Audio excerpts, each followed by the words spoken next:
What's going on, you guys? No Kings. It's already started right at 12. Sorry, I'm kind of late getting on here. But we're going to get over there to it here in Portland, Oregon, reporting live. No Kings. Holiday edition, right? It's Thanksgiving time, the weekend before Thanksgiving. They have protests scheduled all throughout the week here in Portland, Oregon. Direct actions. Not really direct actions like what we're used to, but things to do. I think their whole purpose is to take out the economy, big business, corporations, things like that. But I want to get over here. They've already started speaking. Not that many people, not compared to last month. Not that many people at all. But they're going to march, from my understanding. They're going to be marching. I think DC is pretty big right now. But like I said, I'm going to get over here. I want to get everything pinned up, but we're going to get over here to listen to what they're saying and join in the festivities. Reporting live today. Later on, be back at ICE, see what happens today. It's cold, 42 degrees here in Portland, Oregon. Cloudy. No rain, but it's cold. So that's probably a little bit of a deterring people from showing up. I see some frogs, though. All right, let's go. There is accessible seating right up front here, as you can see. There's plenty of seats. Step up and be comfortable.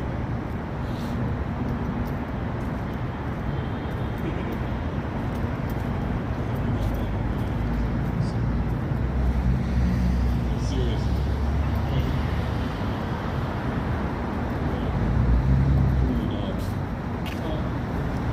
Seated.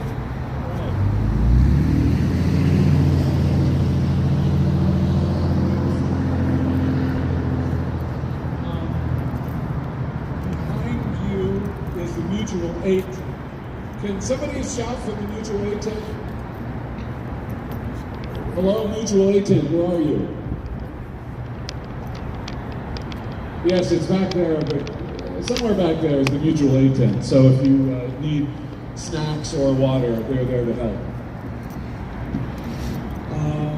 And some people over here. Above us are drones, and they are ours. So every now and then, look up and smile. Now, you may have seen our upcoming week of actions. All right, here we go. You may have seen our upcoming week of actions online or on flyers that are being passed around.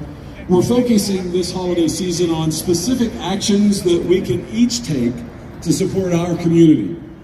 When you go to our Substack page, you'll see there's a list of actions that we can take each day, some large, some small, and all of them doable. They are a great guideline for leveraging the energy and momentum that we are building in this movement into concrete, effective action to take back our democracy. The week, of course, starts today with our rally and the march, and we continue our week of actions tomorrow by recommending and highlighting art as activism. So in keeping with that theme, our first speaker today will be inspiring us with his story about art as resistance. Mike Krenshaw is a world-class MC, poet, and hip-hop artist. He's an educator and activist whose work engages the intersections between art, culture, and social movements. Mike has made an impact locally and globally, and we are honored to have him as our first speaker. Please welcome Mike Krenshaw. Come on. I've known Mike for 30 years, guys.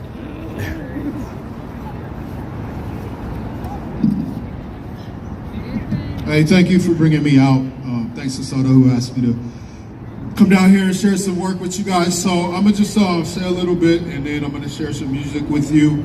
I've been doing what I do for a long time, kind of being at the intersection of social movements, art, popular education. It occurred to me at a certain point that changing the way we think and the way we act in relation to how we feel about what's going on is some of the most important work that we can do. I come from a past where We actively engage neo-Nazi boneheads, the Ku Klux Klan, meaning the white supremacists. I used to be a and we knew that we DJ had here to in Portland, engage Oregon, physically so I know a through lot of direct people. action, because we couldn't just engage them ideologically. Part of that process is understanding that the root of the society that we're in continues and has been for centuries to be a genocidal scourge on the face of the earth. So what we're seeing today is only part of a continuum. It's generational work, and the people who do the work, we're often plagued by trauma and toxicity as a result of being born into a generations-long genocidal operation on the planet Earth. Because of that, we sometimes treat each other poorly, we get burnt out, and so art, music, and this form of cultural expression, it just allows me to engage in a way that I'm gonna keep showing up, because I do what I love, and I love what I do. So I hope you enjoy me sharing it with you today.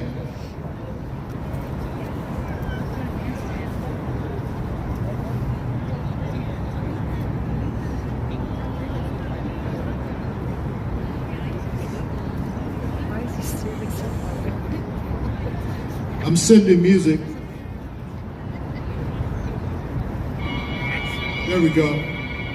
This first song is called The Movement.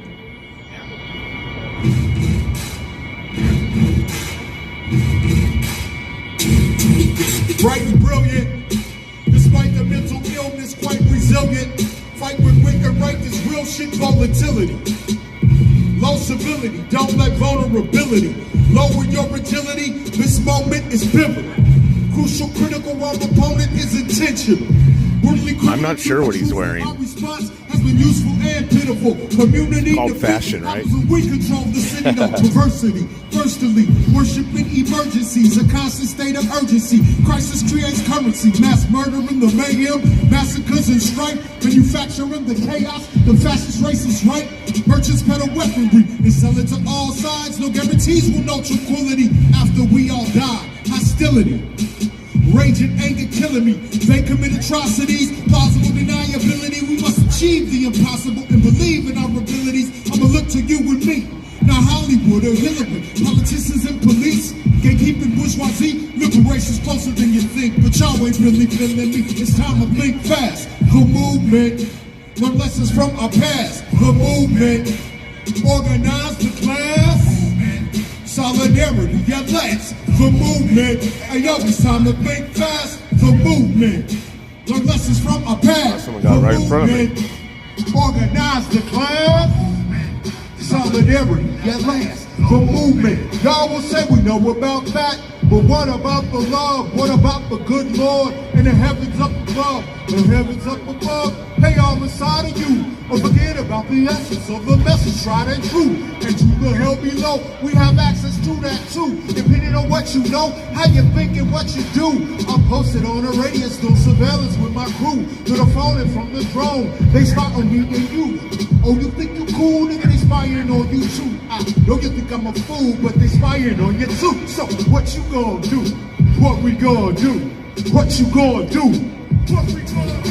It's time to think fast. The movement, learn lessons from our past. The movement, organize the class. Solidarity at last. The movement, hey yo, it's time to think fast. The movement, learn lessons from our past. The movement, organize the class. Solidarity at last. The movement. They blasted on the park right before it got dark. I saw the muzzle flash out the windows, flying sparks. Fuck the snitches and the narcs, debating about marks. They aiming at our children, hit a baby in the heart. Code of silence. I'm not promoting violence, there's a silence. Self-sufficient, self-reliant. Cheaters, lepers, lions. Efficient and defiant. One of us gets hit, well, 3 of them are giant. Self-control. Erosion of my soul, PTSD, test me, I won't give up before our goals. Protect our families, communities and homes. As a weapon we find peace, well, that remains unknown. It's time to think fast. The movement, learn lessons from our past. The movement, say it. The movement, solidarity at last. The movement. Hey yo, it's time to think fast. The movement. Learn lessons from our past. The movement. Organize the class. Solidarity at last. The movement. Hey yo, it's time to think fast. The movement. Learn lessons from our past. The movement. Organize the class. Solidarity at last. The movement. One more time. The movement. The movement. The movement. Solidarity at last. The movement.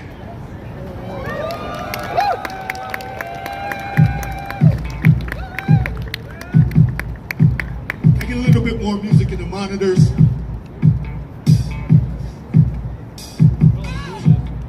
Yo, how's it being in the house?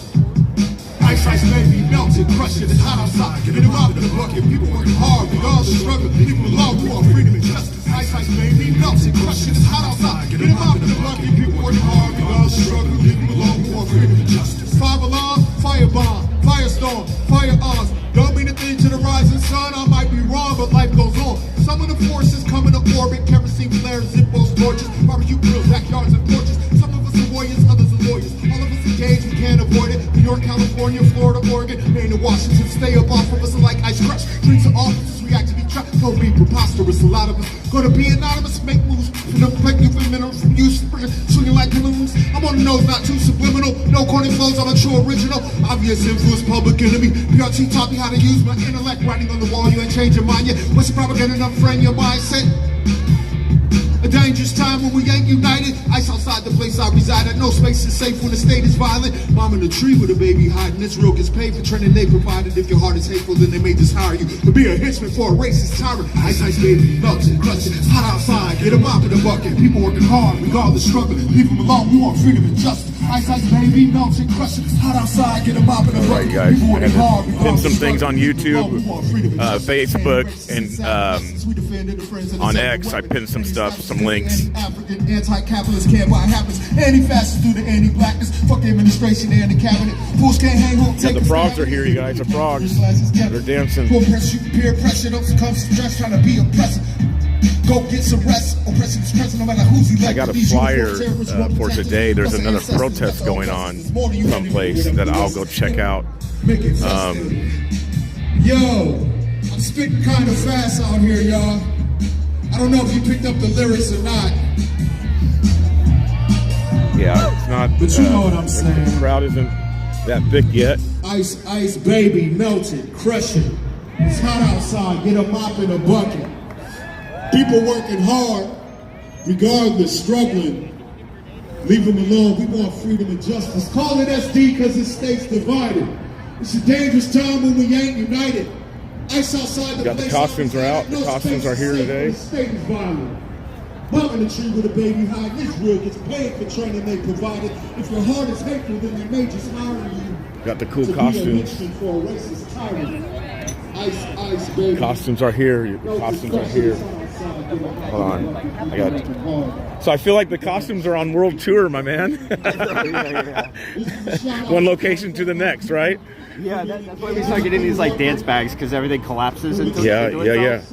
And we have multiple, so we can be in multiple places at once. Okay. But it's pretty early, so we decided to both show up.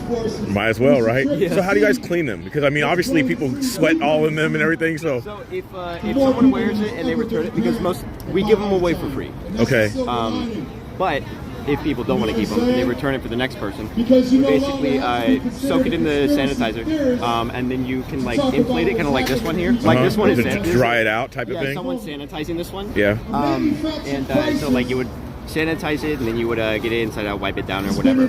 If it's like if there's any like dirt stains or whatever, then you can use like soft dish soap and with like a soft sponge and in like a tub. Okay. But usually most of the time people just keep it. Most of the time you guys just keep them? Is it? No, people keep it. Oh, people keep it, really? Yeah, because we give them out for free. Right, so all these are like, most of these you'd say are new because people keep them, right? So most of these...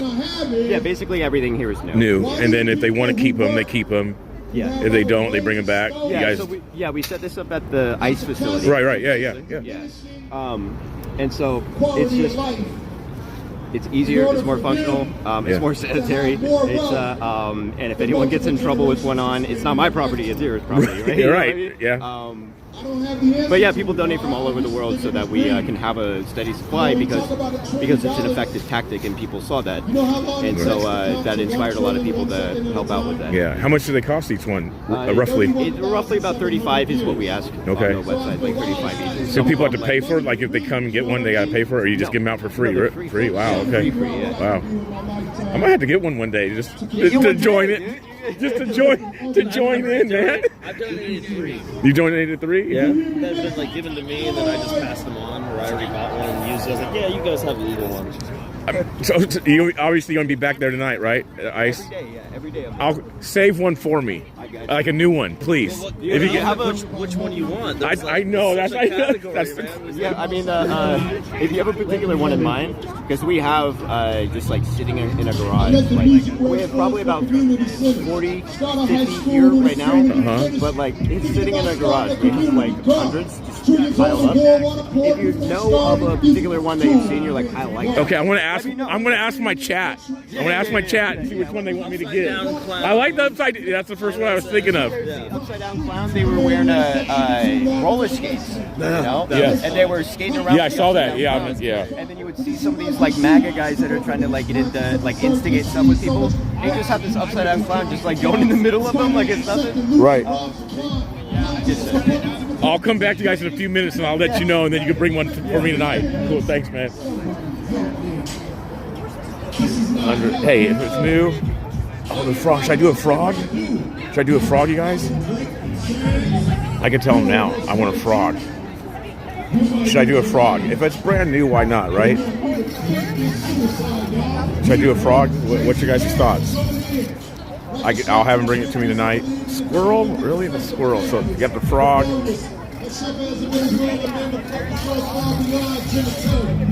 I saw a couple of bunnies. Everybody's saying, well, not everybody. People are saying frog.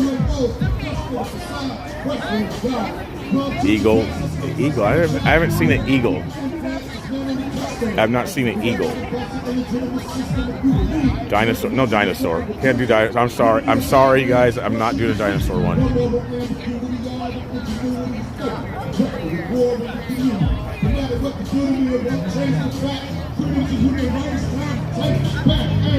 So frog, eagle, Trump.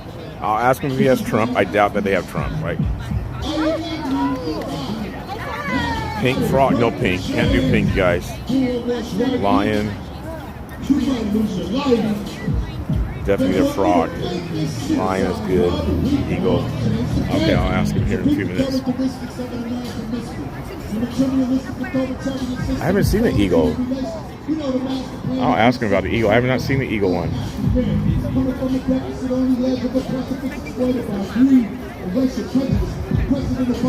Okay, I'll ask him in a second. Okay, I got 3 quarters. Yeah. So you got a Trump one. No Trump one, right? No, of course Okay, not. okay. No, So what about, do you have an eagle? People are saying eagle. I don't know if you have an eagle. We need American flag wacky inflatable man. You want that one? I think don't we have an eagle? I haven't seen the eagle. You haven't seen the eagle? Okay. What about lion? No. No. Wacky inflatables right there. No, we have the. I'll pull it out for me. Wacky inflatable American flag. Well, he's asking his chat. He's asking his I'm at my chat. Yeah. I'm telling his chat. Yeah. We got shark, upside down clown. Well, not for now, because I'd get it later from you. A new one later tonight at Ice. Oh, Yeah. I mean, I'm not stopping by the garage. You're not stopping. Someone else holds the inflatables. I have to drive out. Like, Okay. Other than that, people are saying a frog. Yeah, I know you got frog. Yeah. There's a frog right there. We have some bigger frogs that are coming in. I think these ones are a little bit smaller. They're like this size. Okay. That one inflates, you'll see the size. They have a smaller frog. They got a smaller frog. My vape tricks in the chat. Just kidding. The frog is basically the one that I can't promise to hold on to anything. Of course not. Everybody wants frog. We've been doing Frog Fridays at the facility. Yeah. Because we usually frogs are more expensive, you know, because obviously. Not I swear this is an eagle. Is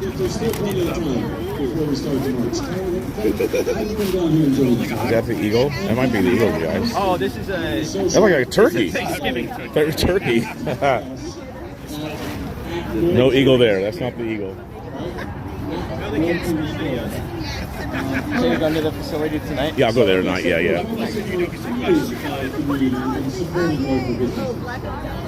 Carlos Ramos and Ramos are the owners of East Happiness, a proudly queer Chicano vegan restaurant. Actually, yellow and black. What's that? I might pick up more today. You might pick up which one? I'll have some cool for you. It'll be a Tonight? surprise. A surprise? All right. I'll come to you tonight, man. I was down there last night. These bags down here, Yeah. each one of these down here have like another 15 or so. Yeah. And they're all like rolled up like this. Oh, wow. Okay. As long as it's new, please. Okay, cool. All right, man. I'll see you tonight, okay? So sign the petition. I'll get one. Sign the petition. What's this about? Let's see. Local business. Show up to rallies for housing justice.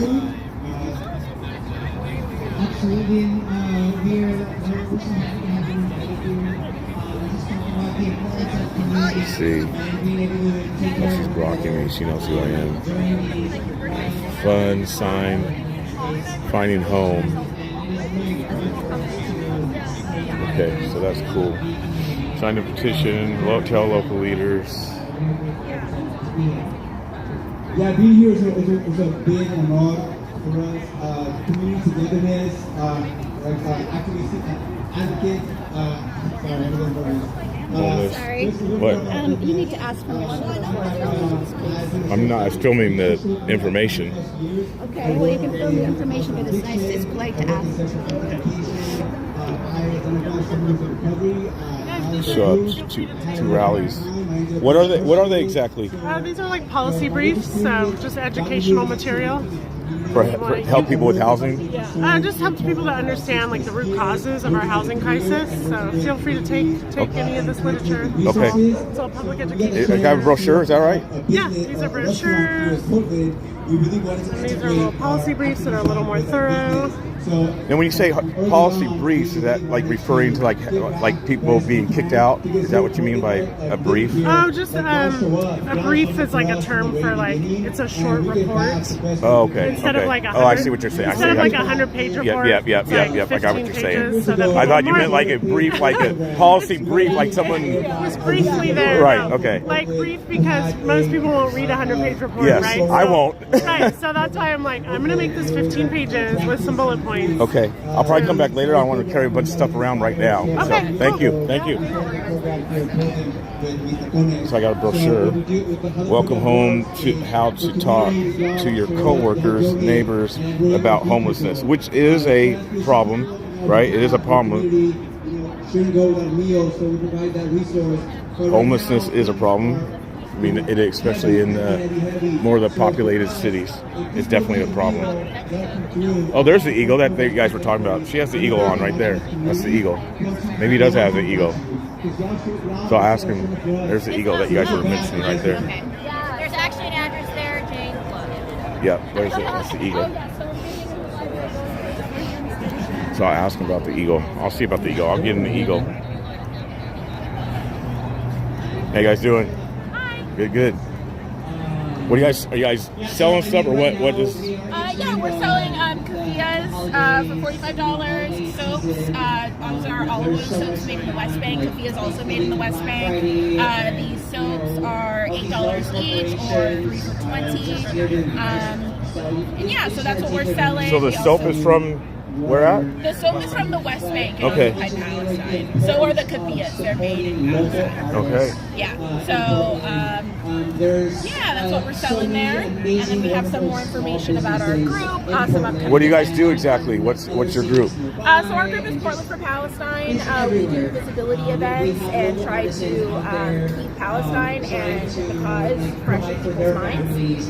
So it involves a lot of outreach, being at events just like this to talk with folks and realize that this is happening with our tax dollars. This was started under Biden and Trump is continuing it, even though Trump has pioneered a ceasefire. There's actually no ceasefire in Gaza. There's still bombs falling. There's still American-made weapons going to Israel.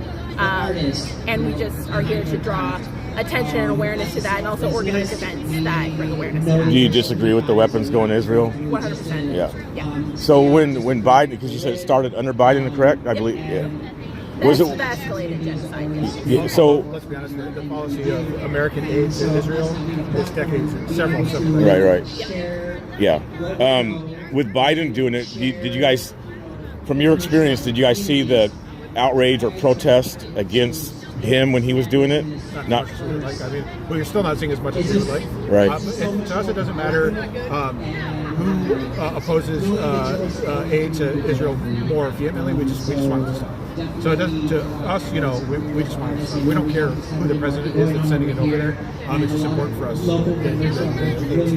Do you guys think that the U.S. should send any aid to any countries, or is it more just Israel, or does it? I mean, I think it's kind of a little bit pie in the sky stuff, but I think theoretically speaking, no. I mean, there are some narrow use cases where maybe there's, but the United States has never really engaged in pro-humanitarian work abroad, and so we don't think it's going to in the future. So stop all aid now. Right. Do you think it should just be like our money for America? We should focus here? I agree. Yeah. Definitely. I mean, especially in a country where you see so much inequality, you see a lack of health care, people are dying on the streets due to not being housed, to not having resources, to not having mental health help or health care. And in the case of Israel, at least, the U.S. sends billions of dollars to Israel every year, and the people in Israel have universal health care, they have universal education, higher education, and we're told that can't happen here because there's just no money there, but there's always money. But you're sending money someplace else. There's always money to send to other countries to fund war. So in a way, without you guys saying it, you in a way, you're saying America first without saying America first. In a way, right? Like, let's keep our money here. Yeah. Well, yeah, I mean, obviously, if you've got people starving here, why can't we take care of them? But also, speaking about aid abroad, if there's a country that needs humanitarian help, why does the United States always choose to send that help in the form of munitions? If they need humanitarian help, why can't money be put towards something else? But why is it always military intervention? For war. Well, money's in war, right? Or changing the regime or whatever it is. Why isn't it food aid or anything like that? It never seems to be there. Got you. Yeah. Well, I appreciate you guys. Thank you for talking. Yeah. Good luck.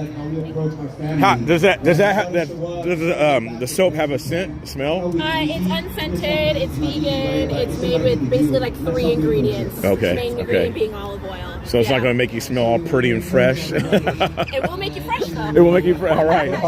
Restaurants, and actually a lot of our friends here in Portland, a lot of other local restaurants. So you're not too far off. It's not too far off. Revoke the ICE permit. That's what the city council was about the other night, revoking the ICE permit. The other day, that's what that was about down at city council, that they were talking about that. So, recruit, retain respect. Crowd has kind of grown. Party for Socialism, Liberation.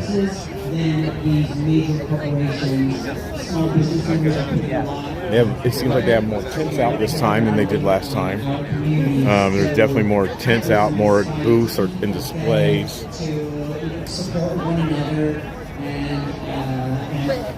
World Unions Network. This guy has a lot of books. Solidarity Forever. Look at all the books he has laid out here. So all these books, what are they? labor organizing books. This is our labor working group of our democratic socialists. All right. If you're interested in organizing, how to organize at work. Like organize meaning like what? Like organizing a union, energizing. It's like organizing people together type of thing? Yeah. Okay. Like how do you bring people together to gain power in your workplace? Are you with him? I know him. Yeah, yeah. Are you a union supporter? I'm not in the union. I'm not in the union myself. I can't wait to try their food. Legal rights of A quick shout out to our team at union the stewards, back here, and labor law. the tent back here. Is this something you've been doing for a long time then? Put it right behind Yeah. you here. Not hard to find. So head back there to make yourself a sign. Give them So all- have you wrote books, or is just more other people have written them? What was the question? Have you written these books, or other people have written the books? Holiday gifts. You can make stuff back there. It's important to us that even the youngest activists can attend protests safely. The wind. Yeah. Our next guest is speaking about the All right. importance of unions. Thank you, sir. Of collective bargaining. We all know that union members. So Ocean is down here, and that's what the guy was asking me about. Ocean came by me and gave me a fist bump, and the guy asked me if I was with him. I said, well, I know him, and then his whole demeanor kind of changed. She has been organizing hospital workers for the past 3 years. Jamie fights for workers because she's ACLU, worse for healthcare workers. stop every year. arming And Israel. knows the only solution is organizing for a new system. Please give a warm welcome of solidarity to Jamie Kissel.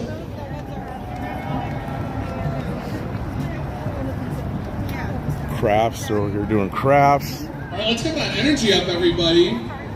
Woo! How's everybody feeling? We're doing crafts and stuff. So down here, No Kings event down here, Portland, Oregon, Saturday. The racist rule of the billionaire class is only growing. Racist. Love the word, right, guys? Always racist. People in small towns and major cities from coast to coast came out in the largest day of protest in U.S. history. Everything's racist. They came out to say no to Trump and his racist billionaire agenda. This administration wants to carry out the most insane program imaginable. You guys don't forget to super chats are open. I also have PayPal, Venmo, Cash App, Zelle, Buy Me a Coffee that's pinned on Rumble and pinned on YouTube here. So it'll help for upcoming events. There's something coming up on later in December, middle of December that I'd like to get to that you guys will appreciate. I promise. So please, let's help out with that. And then if there's any extra, there's things that come up, I can get to that as well. And let's also continue to share the page. Please like, subscribe, and share. Share this out. Let's get the page growing more. Hungry people go even hungrier. Trump and his backers want to take us back to the 1950s. When open white supremacy was tolerated, there were no Thank you for the super chat. Who did the super chat here? Okay, Medic did a super chat, super sticker receipt. Thank you. That was the first one of the day. Thank you very much. Every single right that we've won over the last century, whether it's the 8-hour workday, the right for every person to marry who they want to marry, or the end of Jim Crow, came because of people like us. Racist. What is a racist billionaire agenda? I do not know. And the right I want to know as well. They're scared because they know that if we get even more organized, we can defeat them. I don't know if you've heard, but No Kings has recently called for 2 days of economic blackout. 2 days of economic blackout. Let me show you this. That's what the plan is for the week. Listen to them. From protest to resistance to rebellion and eventually a general strike. That's their plan. Progressive labor laws in the United States make a general strike rare here, but in other parts of the world, general strikes are common. We need only look to them to see that when workers organize together en masse and refuse That's what's going on, guys, for the week, right here. We have the power to win. This is what their plan is for the week. And we know because it's happened here in the United States. On May Day of 2006, 14 million people across this country refused to go to work, refused to go to school, refused to go shopping, and instead went out into the streets to protest the racist treatment of undocumented people. Millions of undocumented people. So this is what's happening for the week. This is their plan. Change the political consciousness of this country. Economic blackout of criminalizing as they sell products. That's pretty good. That's good. In 1934, workers in Minneapolis, Toledo, San Francisco, and across the eastern seaboard all went on general strike to demand better wages, shorter hours, and union recognition. And those strikes worked. Because of them, we won Social Security, unemployment insurance, and the That's what's going on for the week, you guys. That's their plans for this week. It's a whole week long. That's why I said holiday edition. These rights were won because people like us stood up and organized and mobilized. Because when we do that, we can shut everything down. Shut it down. My friends, no one is coming to save us. The Democrats in Washington want us to believe that they are the solution to the far right, but we know they're not the solution to the far right. They are doing nothing to protect people like us.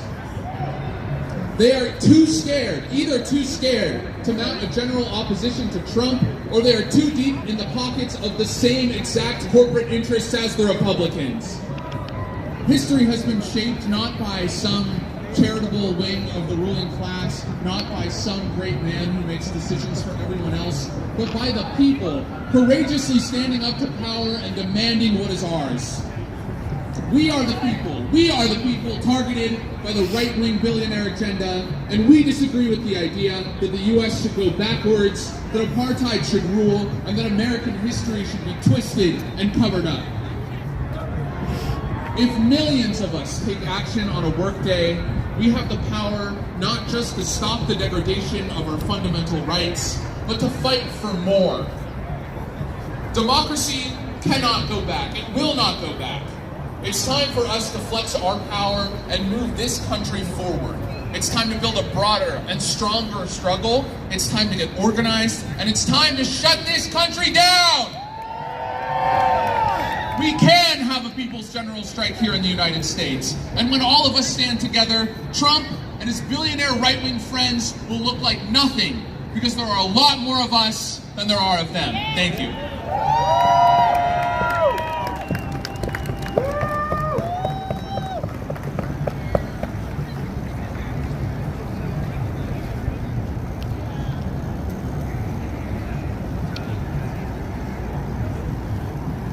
Please give it up for Jamie Kissel. Nothing beats a union organizer's speech, I tell you what. Yeah. Okay. This stand is driving me nuts. If you'd like to volunteer with us, we're always looking for volunteers. We're always looking to train organizers. Visit the info booth behind you to your right. It's the first booth on this side of the concrete path.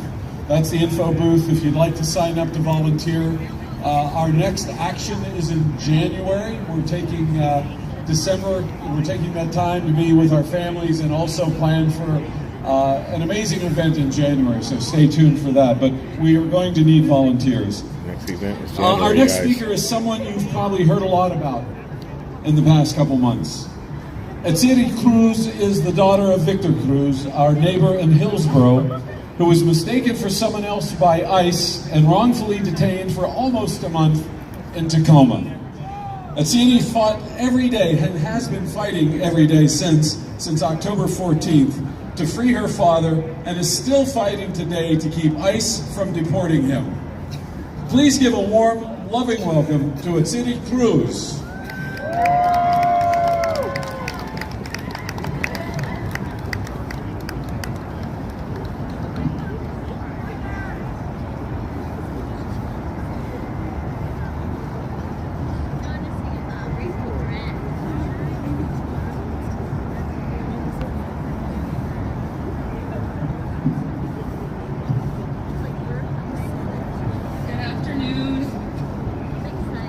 Thank you all for being here. My name is Etziri Cruz.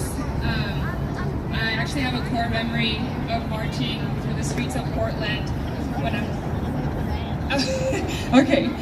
I have a core memory of marching through the streets of Portland when I was 9 years old, hand in hand with my parents, protesting for our freedom and our rights as immigrants.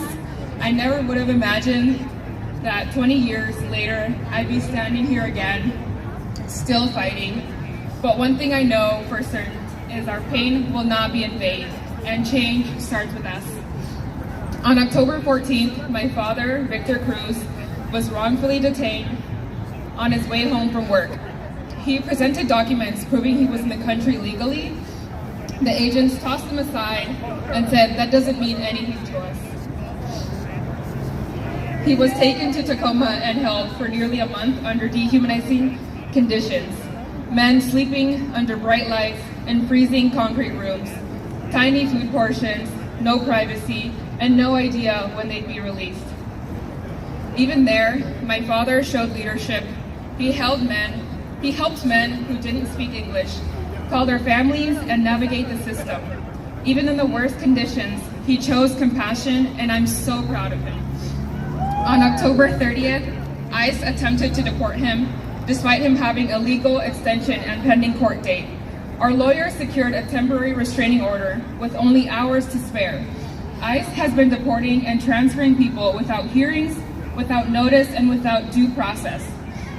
My father was finally released on November 7th because of a federal court order. We paid the bond in full, and still they put an ankle monitor on him because it's our policy, they said.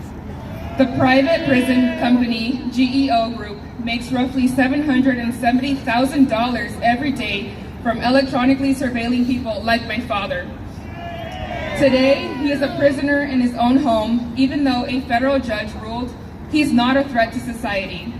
For days after his release, ICE called me every time he stepped outside, demanding to know where he was.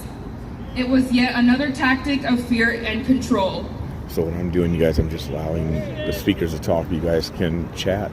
And his fight is not over. ICE is actively trying to deport him. When they're done talking. I want to emphasize this. During his entire detention, my father never appeared on the ICE locator. There were days when we didn't know where he was at all.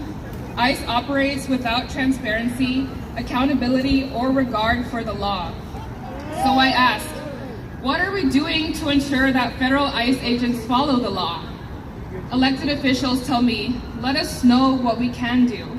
But when we call for action, all we hear is we can't interfere with federal agents. If ICE is violating the law and the Constitution, why are they allowed to operate in our cities and our neighborhoods? If this were really about removing criminals, why hide their faces? Why refuse to present judicial warrants? This is racial profiling. 70% of people detained by ICE have no criminal record. People tell me I'm brave for speaking out, but my father was brave long before this. Leaving home at 16 to build a life here, my mother was brave crossing the desert with 3 small children, fueled only by hope. They built a life, contributed to the community, and did everything they could to provide opportunity. And pay taxes. And let's be clear, crossing the border without documents is a civil infraction, like jaywalking. It is not a felony. We are not animals to be hunted. We are human beings with families, roots, and dreams. We deserve dignity, safety, not fear and anxiety. It feels like a slap in the face that the government takes our tax dollars, yet denies us health care and food programs, and compassion. The trauma being created right now will be felt for generations to come. So what can we do? We can document and call the PERC hotline when you see ICE. Keep a safe distance, but make your presence be known. If you can, donate, give to PERC, ECHO, Centro Cultural, Oregon for All, or the ACLU, or any immigrant-led organizations. Shop local, let immigrant-owned businesses. If you can't donate, volunteer, join Migra Watch, help PERC, show up. There's something every one of us can do, because the worst thing we can do is nothing at all. Thank you so much.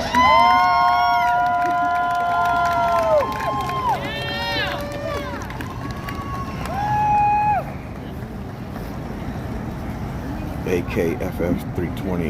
You deserve much more. Thank you. God bless. Thank you, for the Ativi. Let's super give her chat. another hand, please. Thank you for the super chat, you guys. Thank you for the donations. Appreciate that. Again, if you'd like to help out, contribute, PayPal, We're getting Venmo, close Cash to App, lunchtime, but Zelle, we buy have me a couple more coffee. speakers. The It will probably BC come Preacher. as no surprise to you that lawyers have been the tip of the spear fighting back authoritarianism 7 days a week in what's left of a fair and just legal system. And they have been since before the billionaires and the Heritage Foundation installed Trump in the Oval Office. Right here in Portland, we've seen these lawyers fight the good fight time after time to keep this Republican regime from sending troops illegally into our, yes, beautiful city. Yeah. Sandy Chung is the executive director of the ACLU of Oregon, where she leads the ACLU of Oregon team in defending and advancing democracy, civil liberties, and civil rights, and helping to create an Oregon of greater justice, equity, and care. Sandy is a graduate of Sunset High School and Harvard College and Law School. It's our honor to introduce Sandy Chung.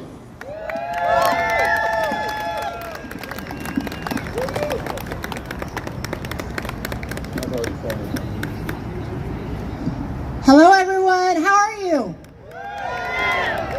I'm Sandy Chung. My pronouns are she and her. I'm the executive director of the ACLU of Oregon. The ACLU of Oregon's mission is to defend and advance our democracy, civil liberties, and civil rights. We have 50,000 members and donor supporters across the state of Oregon.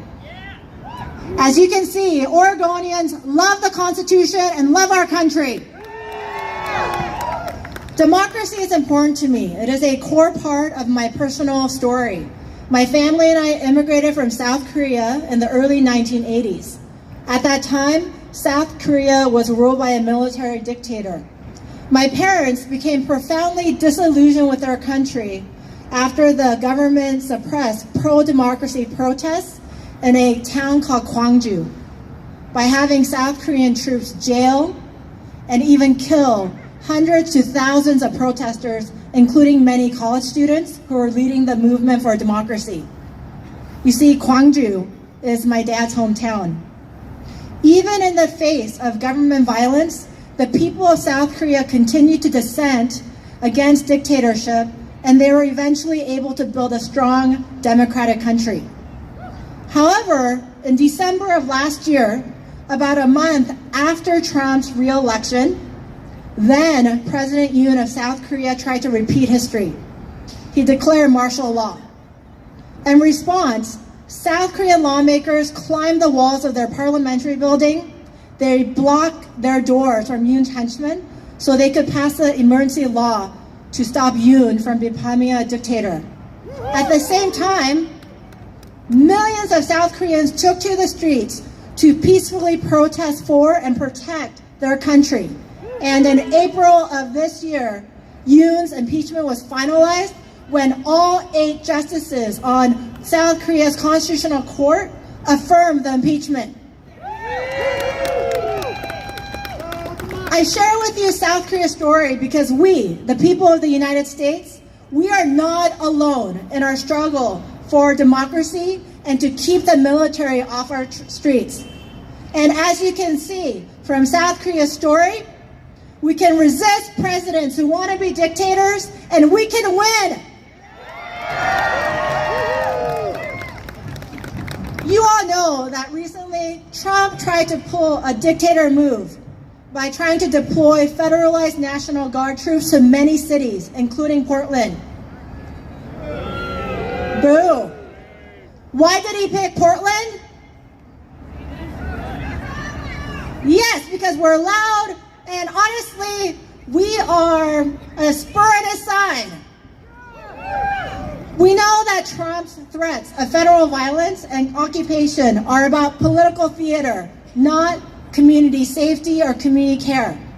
He wants to divert our attention from a federal budget bill that gives tax cuts to billionaires while devastating our communities with deep cuts to healthcare, to education, and to food aid, while sending ICE hundreds of billions more dollars so that they can do his cruel and chaotic mass kidnappings and deportations. He's also trying to divert our attention away from the fact that he's killing people fishing in international waters and in other countries. He's also trying to divert our attention from the fact that he does not want to release the Epstein files, and he's trying to protect pedophiles.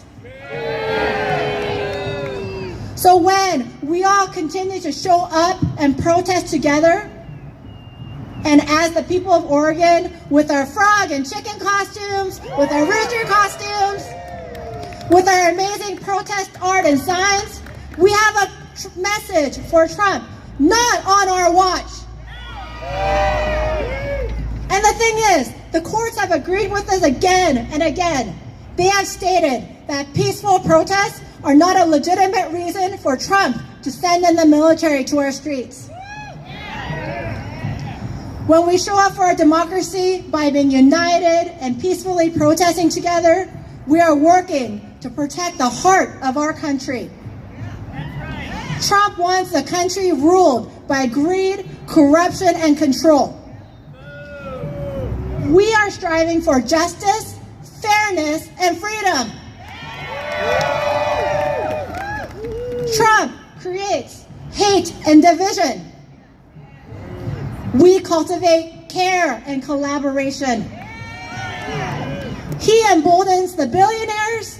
We empower everyday people. Trump is a bully. We stand up to bullies and we stop them. As a bully, Trump goes after the people he thinks are the most vulnerable, who he thinks we, the people, will leave behind. He's been especially inhumane towards our neighbors who are immigrants and refugees, who are transgender, and who have spoken up against war, against genocide, racism, and fascism. Oregon, I'm going to ask you, are we going to let Trump bully our immigrant and trans neighbors and justice activists? One more time, are we going to let Trump bully anyone in our communities? We have a saying at the ACLU of Oregon. Do you know what it is? See you in court. Yesterday, we told Trump we're going to see him in court. We took him to court to tell him that he cannot bully our protesters. We filed a class action lawsuit on behalf of the Portland Chicken, on behalf of an elderly couple, on behalf of veterans and journalists, all who were subjected to unacceptable violence from federal agents simply for protesting and saying they will stand with our most vulnerable neighbors. At the ACLU of Oregon, we know that dissent and solidarity are patriotic. Okay, everyone, I have two asks for you. First, I'm going to ask you to join our Equal Rights for All campaign. This is a ballot measure campaign to make it clear in the Oregon Constitution that our state protects the rights to abortion and reproductive health rights like IVF, trans rights and related healthcare decisions, and same-sex marriage. I'm collecting signatures from registered Oregon voters to get this on the ballot next year. My teammates are also in the back at the tent at the table. So if you're a registered Oregon voter and you have not provided a signature yet, please provide one before you go. We need live signatures. You can also go to equalrightsoregon.com to get more information, including about how you can volunteer or hold a house party to educate your family and friends about this important ballot measure. Second, I all need you to take out your phones. I know it's cold, but take out your phones. I need you to put in the number for PERC. Okay, are you all ready? This is PERC Oregon. It is 888-622-1510. Once again, 888-622-1510. 1510. If you see activity that might be ICE activity, I need you to call the PERC hotline. If you have a friend or family member or neighbor whose family member may have been taken by ICE, I need you to have them call the PERC hotline, okay? So whenever you have any questions, call the PERC hotline to report what is going on. This is my second ask. Number again, 888-622-1510. 888-622-1510. PERC is the heart of our rapid response system against ICE across Oregon. They're a mighty but small volunteer-led organization. So I also need all of you as we get near Thanksgiving and the winter holidays. If you can give to PERC, and they are a 501c3 organization, so you can also write it off on your taxes, right? But I need you to give to PERC. And their website is percoregon.org. If you can't give, or if you can give, the other way that you can support PERC is to sign up as a volunteer. They do have signups available on their website, pircoregon.org, to support them as they do their very important work of protecting our immigrant and refugee neighbors. Okay, everyone, thank you so much for your solidarity and your courage. Can you all show me? What does democracy look like? What does democracy look like? Thank you, everyone. Thank you.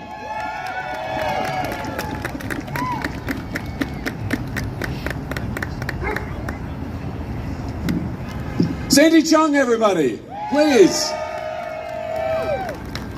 I would vote for her for anything in a heartbeat, right? In the spirit of caretaking and accountability, our next speech exemplifies a concept popular in many belief systems and that many of us live by regardless of faith. Do unto others. 350 watching. Farah Julianne Valor is an aspiring mixed media artist, poet, and healer. She has faced and battled numerous personal and systemic challenges, including houselessness, racism, transphobia, gender dysphoria, and mental illness.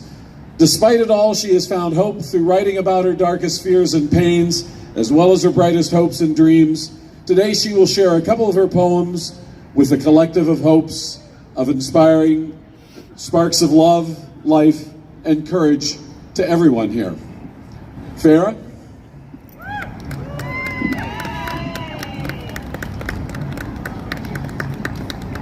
Hi, everyone. Hello, Frog family.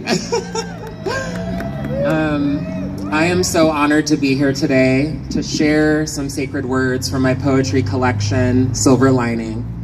It is both a hidden passion and work in progress that I've been working and devoting my time to for a little over a year and a half. Through my journey here in Portland, I have found that simply walking out the door as a Black, queer, and trans woman is my biggest form of protest. Writing and expressing are my superpowers, and through vulnerability, I have found strength and hope. Here's my first poem titled, My Serenity. Out of the flesh of the earth, my bones emerge, eyes deep like the forefathers and mothers of old, soul of warmth, heart of gold. My flickering flame ascends from the depths of despair. God, grant me the serenity, for here I am. Me, just me.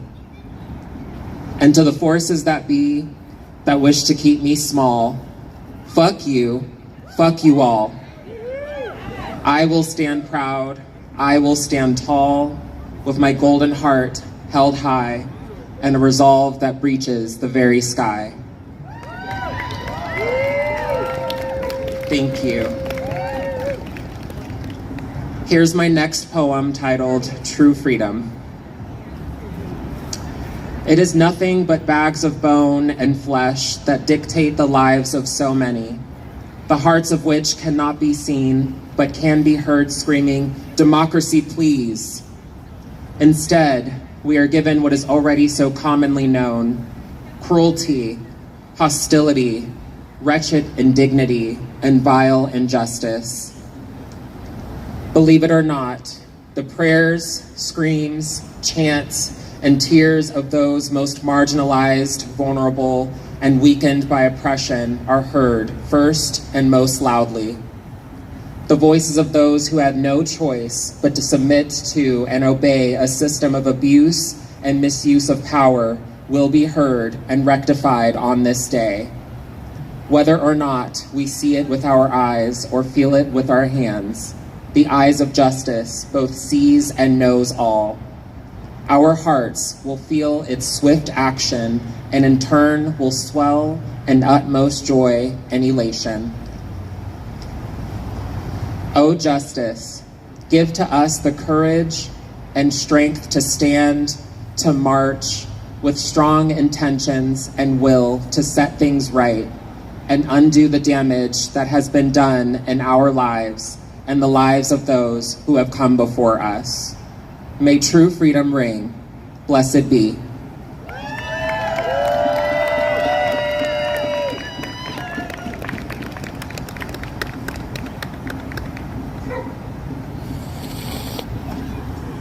Trans women armed. Thank you, Farah. Recently, you may have seen the video from Mutt's Coffee in Beaverton about their employee Jaden and her husband Tony having to leave the country after Tony was targeted by ICE. Here to read Tony's story are Caitlin, a friend of Jaden's, and Jacqueline, co-owner of Mutt's. Please give them a warm welcome. I do it for you guys. That's why I'm out here doing this. Not that I want to be here. It's uncomfortable being here. Hello. Thank you all for being here. So I thank you guys for My the name super is chats Caitlin. and donations. My grandmother was a Pakistani immigrant, and the reason I'm here at all. I'm a barista at Mutt's Coffee, and it is through this job that I've had the honor of knowing a radiant woman named Jaden and her loving husband, Tony. The reason we are here today. Today is a special day. It marks Tony and Jaden's 6-month wedding anniversary. However, they will not get to spend the day together celebrating their love because they have been forcibly separated and now 2,100 cruel miles lie between them. This is Tony's experience in his own words. Hi, my name is Tony. On October 29th, I was able to say goodbye to my wife as she headed off to work. Soon after, I got ready to head out to work myself. As I was getting into my truck, about to start it, 4 vehicles pulled up to block me in. As I asked them what they wanted, they told me that I was under arrest. I didn't understand why. They were not the police and they were not immigration. They were the headhunters. I looked at them and got out of my truck. One pulled a gun on me, the others came toward me and threw me into sticker bushes and wrestled me to the ground. My face was bloody, and the one who had pulled a gun on me shoved my face into the sticker bushes and dirt. From there, they handcuffed me and dragged me to the parking lot, where they were trying to clean the blood and dirt off my face. I asked if they could please loosen the handcuffs. They were too tight and my fingers were going numb. They didn't. They shoved me in the back seat, put my seatbelt on, and took me to the Portland ICE facility. The whole car ride, my right shoulder and hands were numb and hurt so bad the pain was unbearable. Once we got inside the ICE facility, they removed the handcuffs and had a doctor come to check me, but they did not clean any blood off my hands, arms, or face. Half an hour passed, and they put me in a cell that was cold and held nothing but concrete benches. I was in there for 2 hours with 60 other people.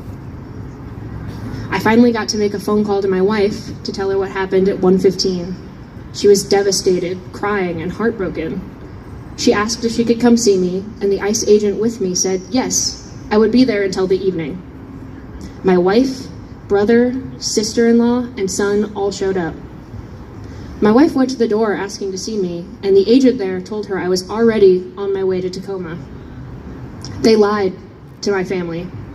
They made my wife suffer more and cry for me when I was sitting 40 feet away, inside. Later that evening, around 7 p.m., we were shipped out. My wrists were shackled to my waist, and all of us were shackled ankle to ankle like animals. We were put on a bus where the air was 55 degrees, and for 4 hours, we sat until we got to another facility where they unloaded us and stuck us in a room with at least 80 other people. They gave us cup of noodles with cold water to eat at midnight. That was dinner. They gave us a half-inch thick mat to lay on with a little folded-up emergency rescue blanket. The light stayed on all night, and we were only able to sleep in half-hour increments. We were so cold. The next morning, once again, we got a cup of lukewarm noodles and a bottle of water as breakfast.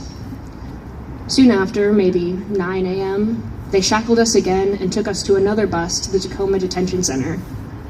They unloaded us into the facility around 2 hours later, unshackled us, and put us in a bigger room with more people, steel and concrete everywhere. They kept us there from 11:30 a.m. until about midnight.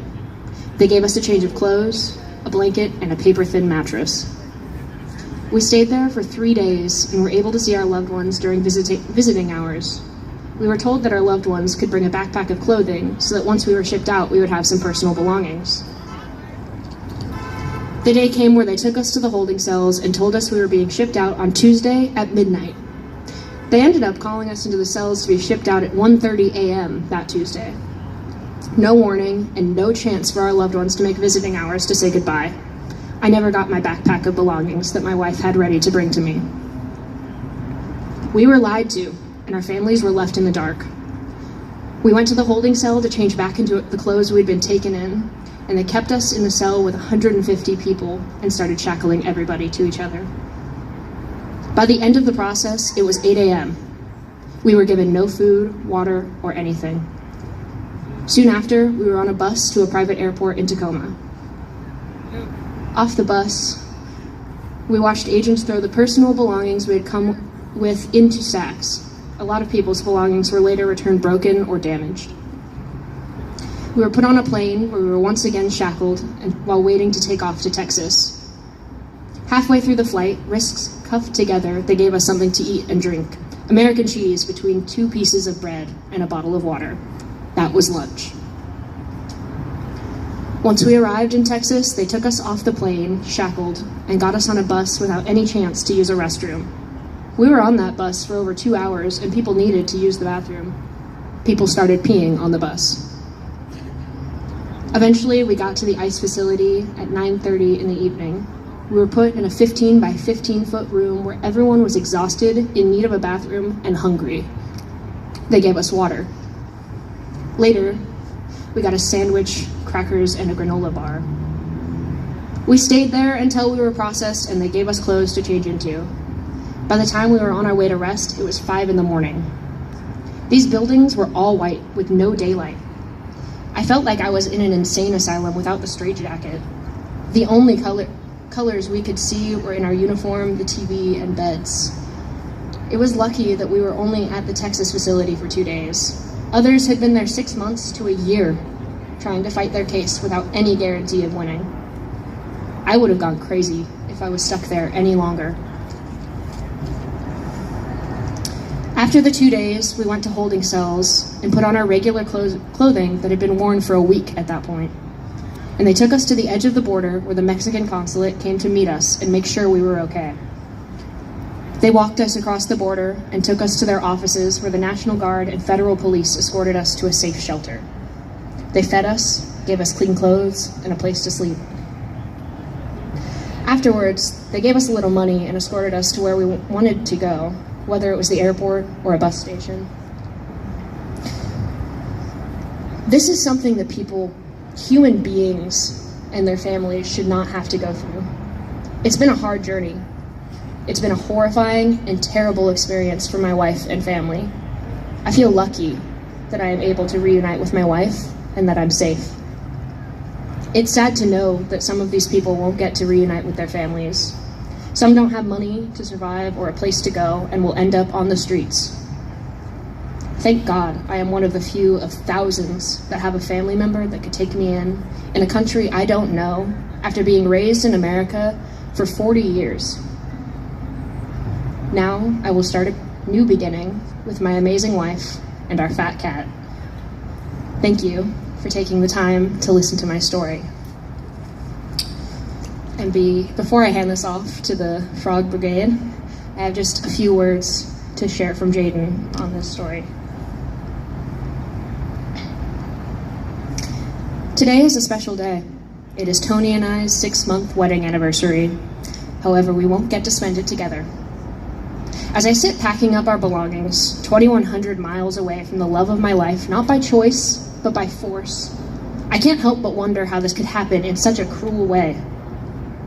My husband was kidnapped from our apartment parking lot at gunpoint, tackled to the ground into sticker bushes that cut his face, hands, and arms, told he wasn't wanted in this country, a country he has worked in for almost his whole life, and a country where his closest family lives.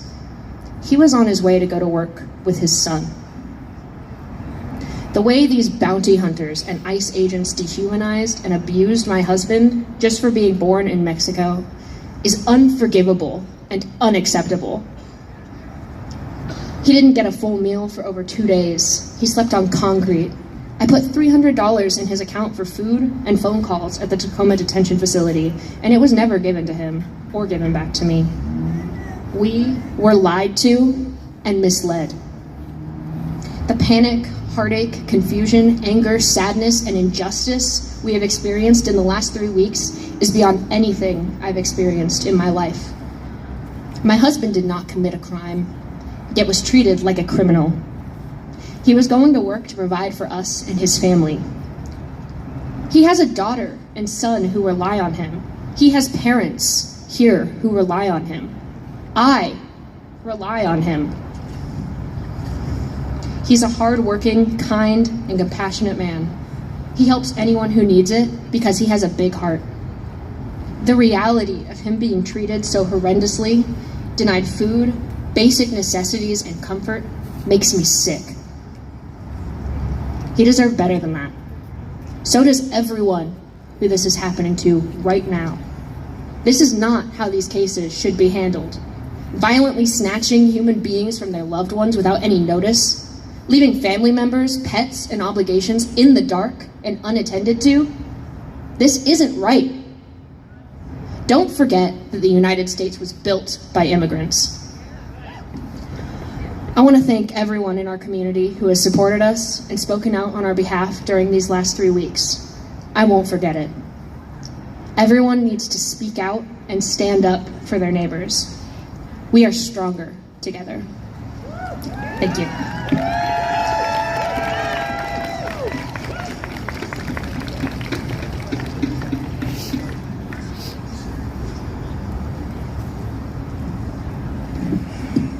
Thank you, Caitlin. Thank you, Jacqueline. Normally, we would have started this whole gathering with a land acknowledgement, but because of time constraints, we couldn't do that today and give it the full attention that it deserves. So I just want to remind everybody that we are standing on stolen ground. And I would just ask all of you to always keep the native peoples of this land close in your hearts and watch in the following weeks for tangible ways to support our Indigenous siblings as we move about the land that rightfully belongs to them. Yes. All right. Right before we march, I want to introduce a special guest. He's an old friend of mine. I'm delighted to invite Slurmit the Frog of the Portland Frog Brigade on stage for our final speech. I know you'll find his words riveting. Slurmit, hop on up here.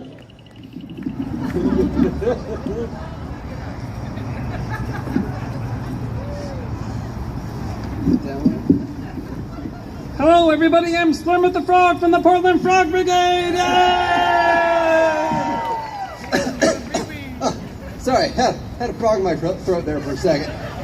Anyways, first off, oh, it's my speech. I need it. Oh, it's anyway, first off, I gotta give a huge shout out to the first inflatable frog, our friend Toad. Let's hear it for Toad. Yeah, Toad started this whole inflatable revolution, but with help from the Portland Frog Brigade and Operation Inflation and everyone else out here who joined this fight, we've shown that Portland is not a war-torn city, but a city who knows how to stand up for what's right in the most effective way that we know how, and that's being weird. So, you know, as winter inches closer, let's make a commitment to carry this amazing energy into the spring. We might not march in December, we may get snowed in January, but we cannot stop this fight. Let's promise to carry the spirit of resistance not only in times of crisis, but when the quiet stretches too, because it's during those times that we have the greatest ability to create permanent change. We march now to take our country back, but we do the quiet work to make our country even better every single day. So throughout November and December, we'll be providing inspiration for this type of deeper and lasting involvement. Opportunities to learn and educate, to build community, to celebrate our city and its amazing people, and most of all, to protect the vulnerable. So we put together a week of actions and encourage you all to participate and share it with your friends. Go to NoKingsPortland.com for all the info and to make sure that follow them on their socials everywhere. And if you want to join and support the Frog Brigade, go to PortlandFrogBrigade.com, and don't worry, we accept all species, even humans. So let's keep doing what we're good at, Portland.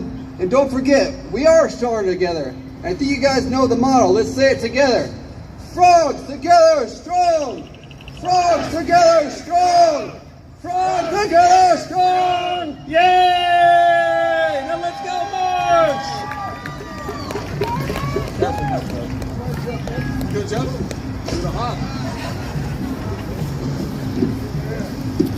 And he hopped off the stage as well. He should. Okay, I want to mention. Before we begin, we're going to get in line behind the fire truck, okay? So it's good. The frogs are going to lead the march. Yes. Oh, she's right by me right now. The fire truck, and then we're going to get in line behind the fire truck. We're going to shorten the route a little bit today, just enough to get you warmed up and on your way home today. I want to thank all our speakers, our sound crew, and our... I know, a big one. Okay. I was going to thank our ASL interpreter, but they've been... All right, you guys. What do y'all think about the speeches? Parting over there, as I said, behind the fire truck. And there you go. That's it. What's your thoughts on the speeches? The frogs are leading the march, you guys. Look at this. The frogs are leading the march. If anybody has some keys... But what's your guys' thoughts? I mean, was it lies? I mean, is someone's testimony, someone's story? You think someone's just making that up? Be safe out there. Yes, if you've been to jail, you've been to prison, stuff like that, you know what it's like. So I don't think that part is necessarily a lie.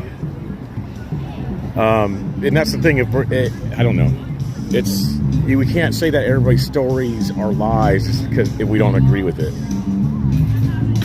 Or is that what we're saying?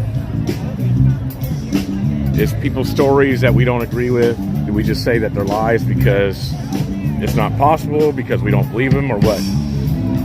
It could be a lie. I'm not saying it's not a lie, but I'm just saying, why do we automatically just say it's lies, someone's testimony like that, when it's a possibility? It's definitely possible. I mean, we've heard of things in history and past, currently, that within the system of the jail, people aren't treated the best. And I'm not saying that they should be, right? I'm not saying that criminals should be treated good. But Tater says no way to verify, so we call BS. That's true. There isn't no way to verify. That is very true. We can't verify it. can't take people serious hyping up frogs.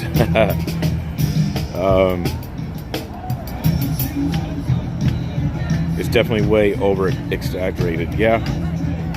I think there is some truth, but I also think that most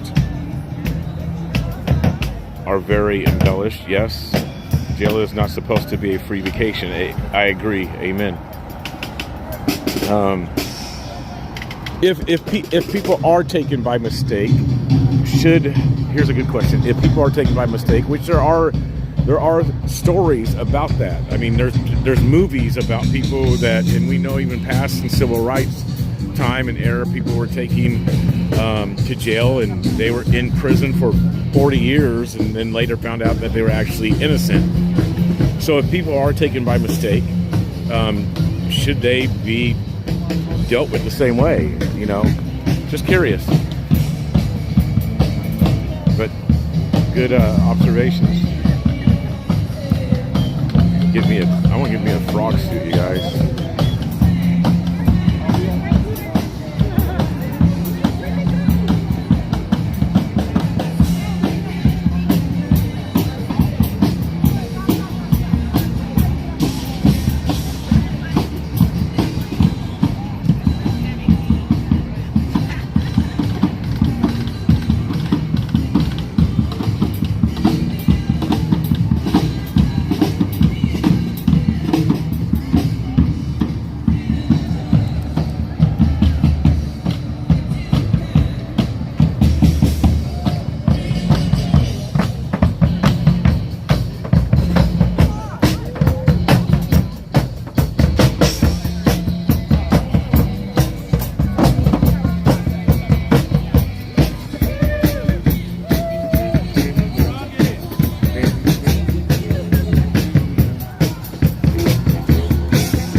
All right, you guys who just did a super chat, thank you very much. The Freedom Compass, thank you for your support.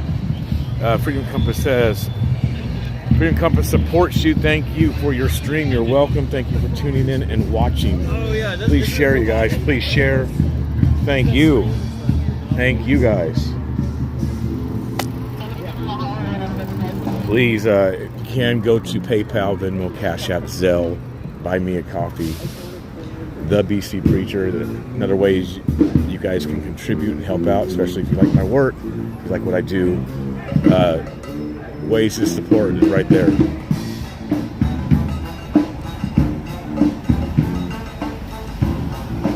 Please share my streams. Please share my pages to people. Get more subscribers, more followers. It looks like they're going to be walking. We have people down here blocking the streets. I'm not sure if it's a permitted march. It don't necessarily look like it's a permitted march because there's not police down there blocking, but it's just regular pedestrians.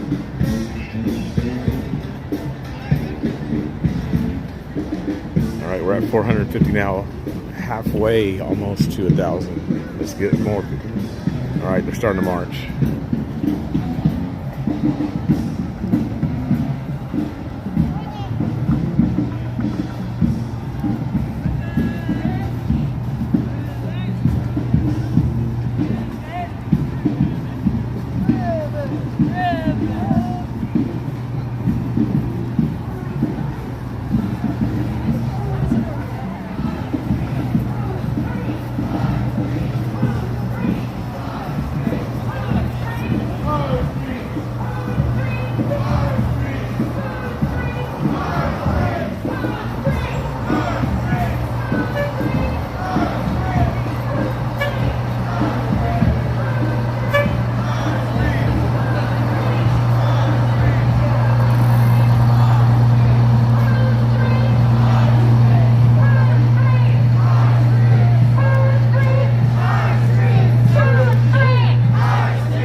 Yeah, it's definitely a smaller crowd, you guys.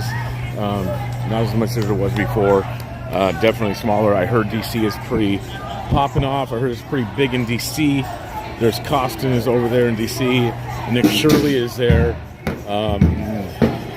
Haley West is there. More people in DC than here. I think it's even warmer actually. So.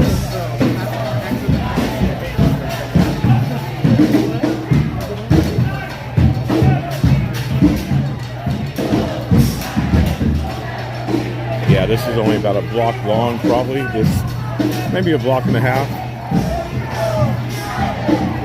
Block and a half to spread out. Not that thick.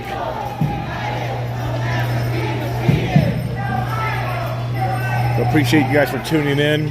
I'll be still live tonight at ICE. There's another event happening this afternoon that I'll go to. Today, people are boycotting Chevron gas stations. So we'll see about that. Let me join the march, you guys. Let's join the march. I saw your sign back in the water fountain. Just in the back.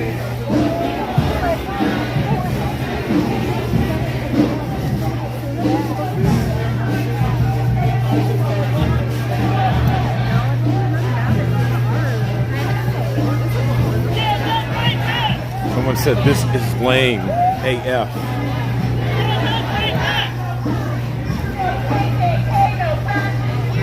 No KK, no fascist US. No fascist.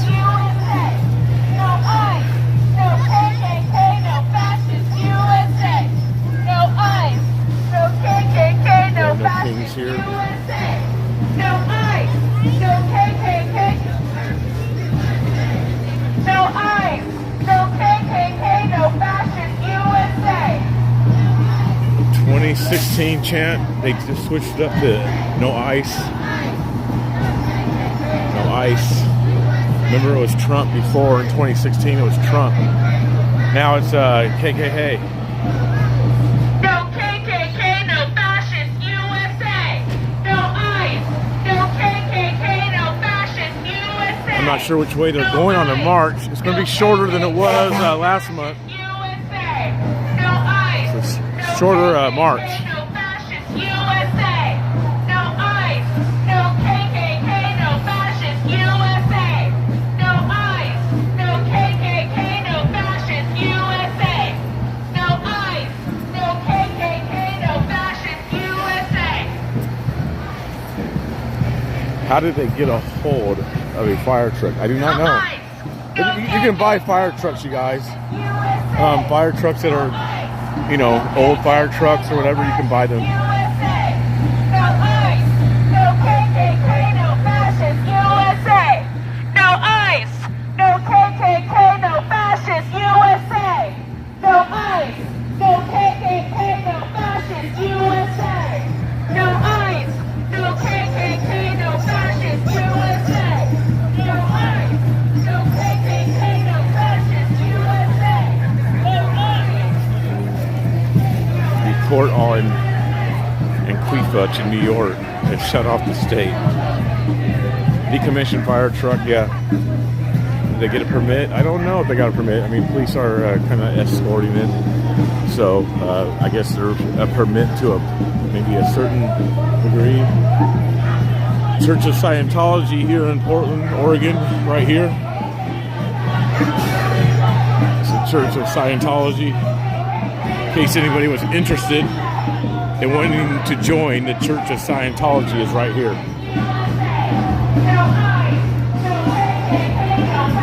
It's on Southwest Oak and 3rd Street.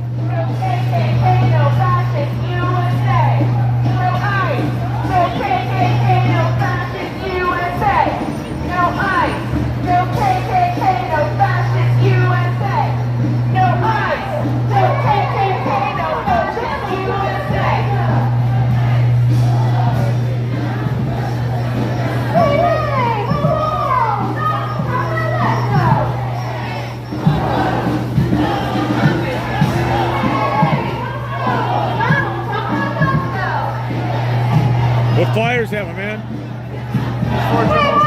What is information on the general strike is going to be at December 1st at 7 p.m. Okay. Yeah, I'm part of the PSL. All right. Thank you. The general strike.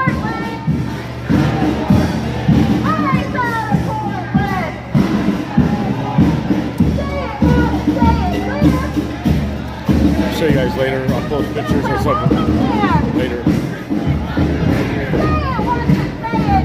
Say it once and say it twice, you guys.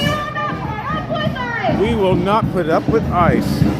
So they're blocking the street down there. It's not police that are blocking the street, but it's regular pedestrians.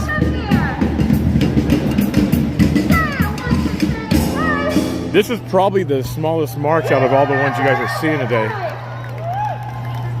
Probably one of the smaller ones. Let me go ask the liaison how this is done.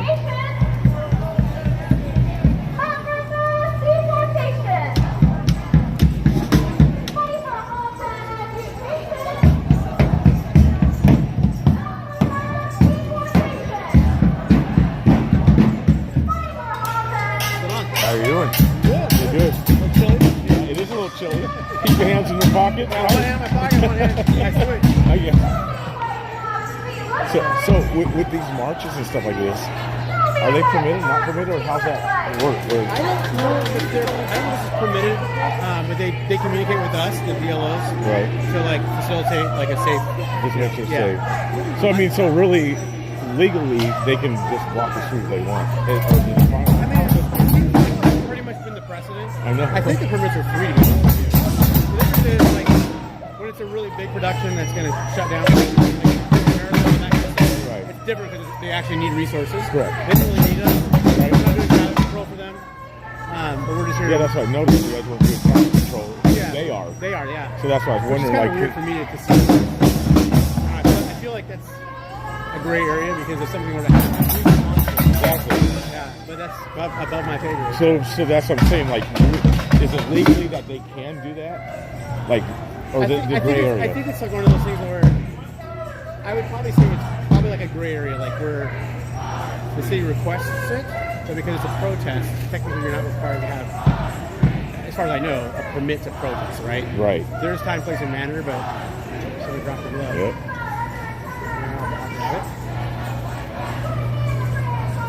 I think it might be the drummer. Yeah, that's what I was thinking. But yeah, I don't know. Yeah. I mean, it's peaceful, so I mean, that's all we care about. Right? So, yeah. I think we'll see that.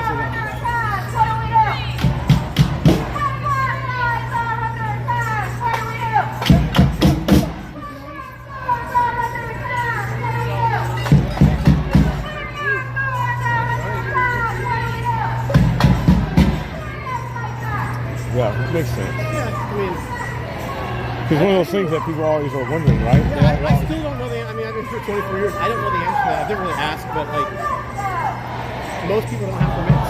Right. So it's just something that I feel like the precedent has probably already been set. Right. And as long as people are reasonable, we're trying to accommodate them. Right. And when you have a crowd like, 100 people, it's kind of hard to tell them to get on the sidewalk. Right. Yeah. When you only have 2 or 3 cops. You have to pick your battles. Right. This is not like an antagonistic type situation. So if we had 2 groups that joined together and started like get each other's faces, right, it would change the dynamics of it. Yeah. And it would be a completely different thing. It wouldn't be a march anymore. Now it would be a flashpoint. Right. And we would deal with it differently. So. Right, and even this, like I'm saying, this is different compared to 1 or 2 people in the middle of the street. Right. You can deal with that. Yeah, absolutely. Right? Yes, definitely. Or 10 people or something. Like, get on the sidewalk and walk. We would have to call a lot of people to deal with it. Right. Like a mutual understanding, I think. That's part of the role of the DLO.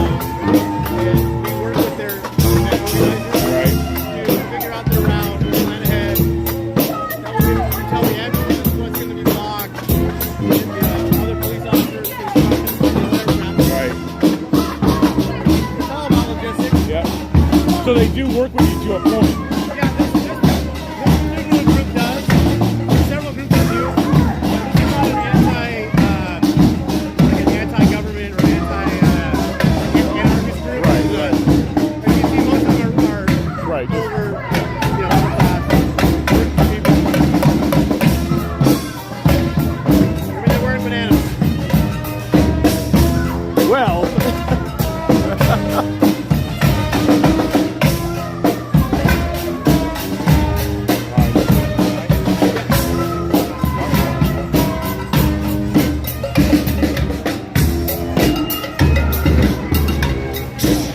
Catch back up a little bit. It makes sense what the officer was saying, whether people agree with it or not, it makes sense. So this is Broadway Street here, you guys. Broadway, downtown, one of the main streets in downtown Portland. But it makes sense what he was saying. Not that people agree, but it makes sense. You pick your battles. It's not a violent, it's not a violent thing. If two groups showed up, it could be violent. But like he said, doing a protest, you don't need permits to do a protest. The problem is, and I've said this for the past 6 years, conservatives won't do this. And you can't say, well, conservatives will be arrested if they do this. No, conservatives just usually like to completely abide by the law. They don't want to be disruptive.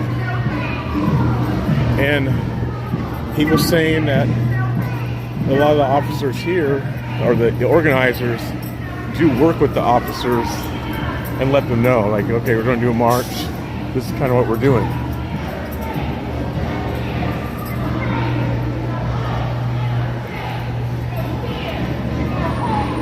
I don't know. You'd have to look at the rules of Oregon if you need a permit to take the street.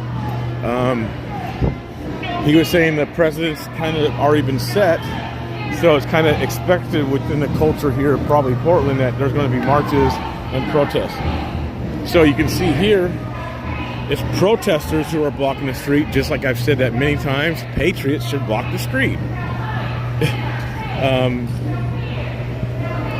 Patriots haven't listened to me and taken that advice because, we got to obey the laws. So it's not the police that are blocking the street.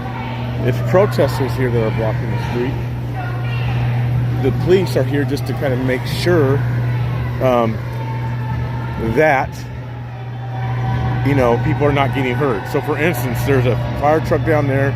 There's another street down there that people are blocking the intersection. And there's a max coming. So what's going to happen here, more than likely, is if these people don't get through, they're going to stop. We'll see if they stop the max. We'll get on this side of the street and see. But more than likely, they're going to let the max come through. That's what's going to happen, more than likely. Oh, they're standing in the middle of the tracks. So maybe not. We'll see what the officers do about this. Usually they let them through.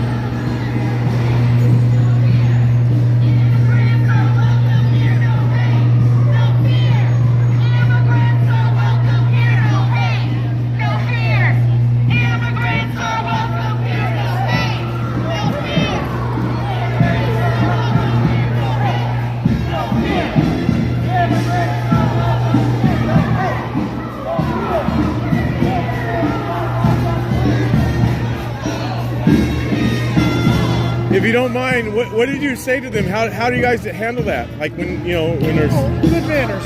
Good manners. Yeah. Goes a long way. Yeah. You just tell them maybe the march is only a block long and type of thing. Just say it's going to be pretty short today. We won't keep you long. Thanks for being patient. And people mind that. And if it's long, usually you guys will let the buses through type of thing. Yeah, because TriMet is very important to the city, and we respect that. Yeah. See, yeah. Thank you.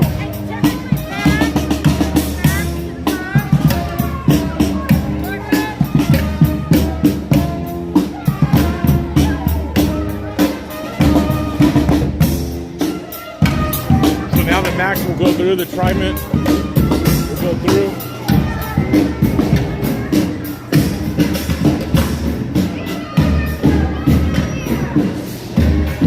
That was about a couple minutes of a delay, but now the train will go through.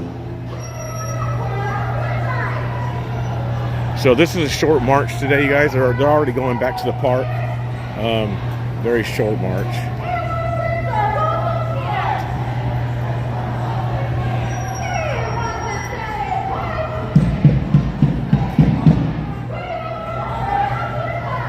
They're still chanting though that they will not put up with ICE. So.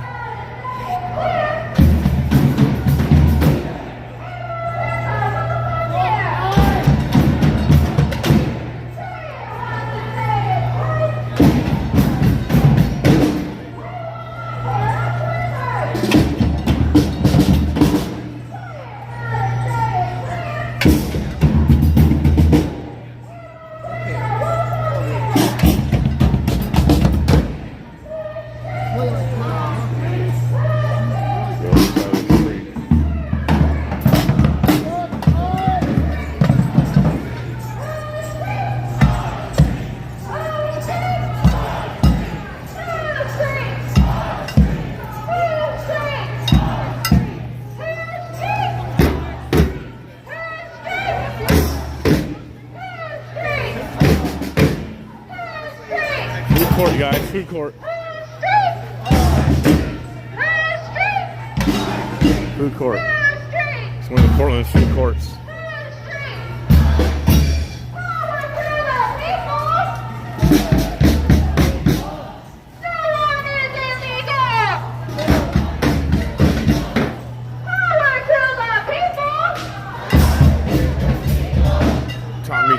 Tommy Streets.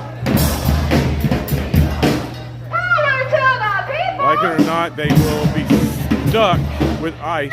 Too bad for them. That upside down flag is so disrespectful. Talking about that one there. That's the flag people are talking about.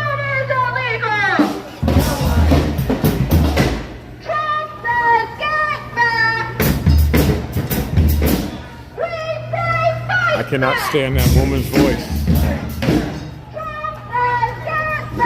I've noticed that a lot. It's usually women who are on the bullhorns.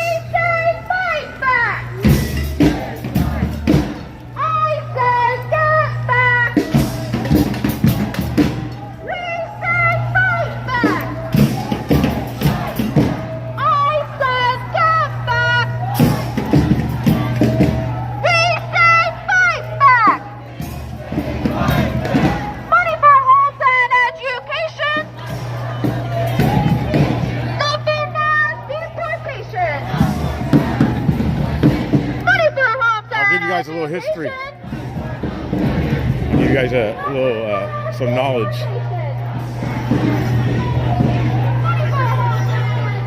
So they're almost done with the march. So this place over here, back in 2000 through 6, 7, 8, this place that says Diamonds. There's a place called the Red Sea. It's a nightclub I used to DJ at. It's now called Diamonds, Gentlemen's Club. But it used to be a place called the Red Sea. Urban music. Veli knows about this. It used to be called the Red Sea. More of an urban crowd. I DJ'd there. The Portland Trailblazers used to come to this spot all the time after their games. And even if they were out of town games, they'd come down to here when I was DJing. They'd fly in like after a Charlotte game that ended at 8 o'clock at night, and at 6 o'clock here, or 9 o'clock there, they'd end, and 6 o'clock here on the West Coast, and they'd come down and fly back. 6-hour flight from Charlotte. They'd get here just in time to still enjoy the last 2 hours of the club, because they'd land at 12 o'clock at night. Clubs would close at 2. They'd get off the plane and come down to the clubs. So it used to be called the Red Sea back 15, 20 years ago. And this here, the straight to the point, was not there either. So just some history for you guys about me and Portland. That was during the time of the Jailblazers, if you guys remember that era. The Jailblazers.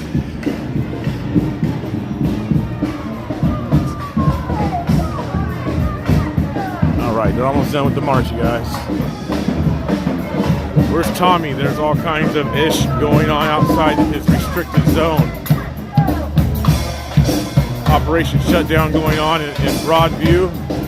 A lot of stuff happening across the nation today with different protests, different marches.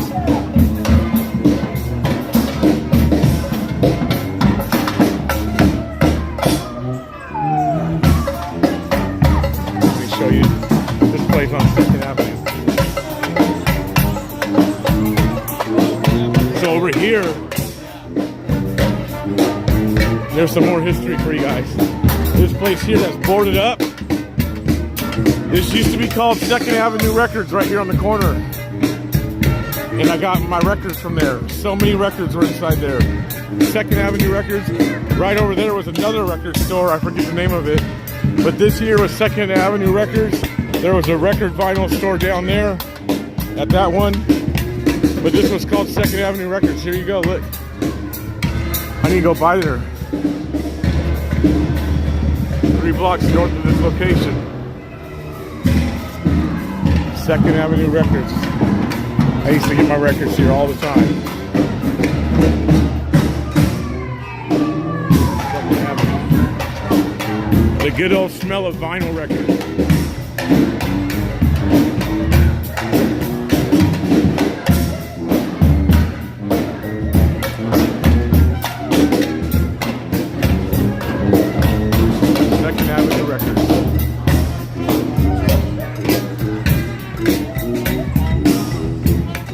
Kind of giving my chat a history tour as I'm going around. Oh yeah. See? Yeah. I was saying this is kind of the abandoned part. Yeah, well that used to be a record store. It used to be called 2nd Avenue Records. So all the food trucks are shut down. Yep. Someone says I remember that store. Is Pal's still there? Yes, Pal's is over on Burnside. Pal's bookstore. What is this patch? Apollo what? Apollo 2?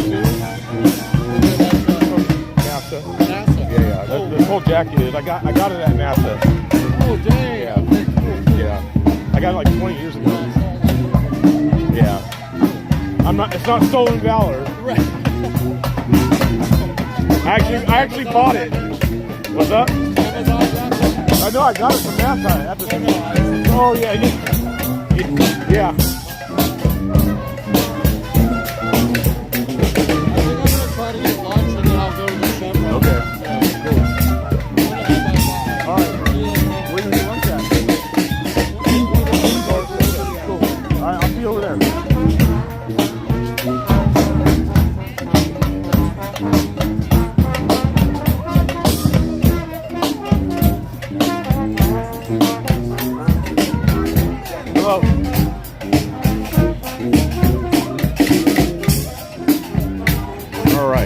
They made their way back to the park.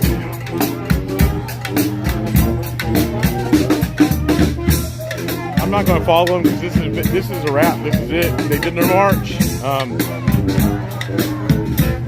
Nothing too chaotic. Nothing too bad, if you want to say. But I'm not going to continue to go because I mean it's the end of the march. You know, they're going back into the park. They self-govern themselves. Can't complain about that. No complaints. You know, a lot of times that's what people ask for. There's no destruction going on. There's no violence. They protested. They marched.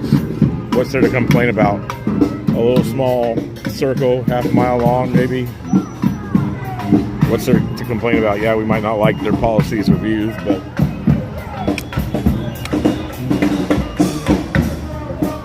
right? Nothing bad, nothing horrible. So, why complain? May not. Like I said, I don't like all their stuff that they're saying. Don't make sense. But it's what it is. So there they go. Like I said, it's exactly a block long, even like maybe a little shy than a block. That accomplished what? I don't know what it accomplished.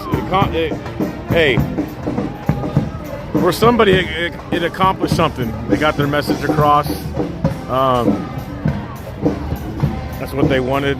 Over here, they got the street blocked. There's, cars backed up for 2 blocks, but it is what it is. Thank you for showing us live. You're welcome. When Islam takes over, we will all be one. We'll see about that. That's good observation, good point. Keep the jobless from being bored. So yeah, that's it for the march today. The No Kings protest. I thought it would be bigger. Wasn't bigger. I guess it's big in DC, other places of the country. But again, you know, where things like that are big, it's going to be oversaturated with streamers. So I decided to kind of stay here and be here in Portland for this one. Did you go to Space Camp? No, I did not go to Space Camp. No, I did not go to Space Camp. I wasn't a NASA pilot. Broadview is small. Yes, it is. Love the commentary. Thank you very much. Again, if you guys want to help out, again, there's super chats, PayPal, Venmo, Cash App, Zelle, Buy Me a Coffee. You guys can contribute there. You can help. Everything goes for expenses like this, whether it's equipment, traveling expenses, food, lodging, airfare. Especially if you guys want to see more of what I do. You know, like this past week we was in Dearborn. Those videos got released out. The world is knowing. People are talking about it. There's some things coming up in December I really need you guys' help with. So if you guys can contribute, please share the channel. You know, the more people that are watching the channel, more subscribers, more followers, it definitely helps. Love you, BCP. Thank you very much, AB. Crystal asked, what time are you going to be on tonight? I'm not sure. Let's just say this. I'll say sometime between 5 and 7 o'clock. There we go. Just to be, it gets hard at times announcing that type of stuff, to be honest with you guys. But yeah, sometime between 5 and 7, I'll be on tonight. One day I will be able to support the independent news better. I definitely share. Thank you very much, Tabitha. Thank you. Great coverage. All three of my boys went to space camp. We lived in Florida. That's pretty cool. That's pretty cool. So I think I'll try to maybe go get something to eat right now, see what's going on. There is, oh, I didn't show you guys this. I retrieved this. And let me show y'all. Where's that? Keeping an eye on the man for us? On the man? On the man. Oh, who's the man? The coppers. Oh, they're fine. They're fine. They're not shooting no black people today. I'm not worried because I never am. Right.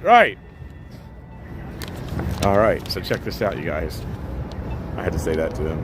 He's like, are you keeping on the man for me? I'm like, who's the man? Oh, you're talking about the police. Well, they're not doing nothing. So they're not shooting no black people today, right? That's the only time the white people here in Portland protest the police is if they're shooting a black person. He's over there now talking to them. So it's this guy over there in the yellow. I'll try to zoom in a little bit, then I'll show you guys something.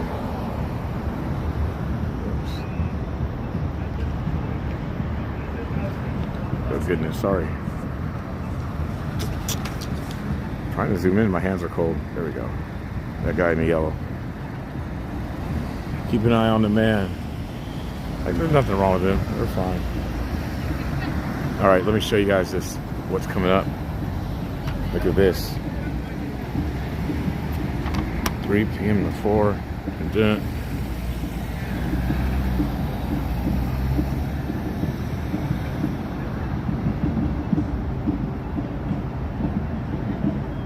Northwest 4th Avenue, West Burnside.